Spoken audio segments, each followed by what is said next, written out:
తెలంగాణలో ఉన్న కొద్ది మంది విలువలతో కూడుకున్న రాజకీయాలను జీవితకాలం ఆచరించిన వ్యక్తుల పట్ల ఈ ప్రభుత్వానికి సానుభూతి ఉన్నది, ఈ ప్రభుత్వానికి గౌరవం ఉన్నది.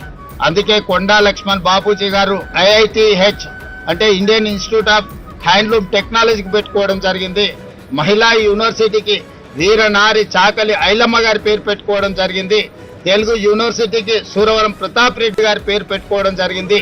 ఈ తెలంగాణ సమాజంలో ప్రజలకు ఆదర్శంగా నిలబడ్డ వ్యక్తులను జైపాల్ రెడ్డి గారి పేరును పాలమూరు రంగారెడ్డి ఎత్తిపోతలకు పెట్టుకోవడం జరిగింది. ప్రజా యుద్ధ నౌక గద్దర్ గారి పేరును చిరస్థాయిగా ఉండిపోయే విధంగా చర్యలు తీసుకోవడం జరిగింది.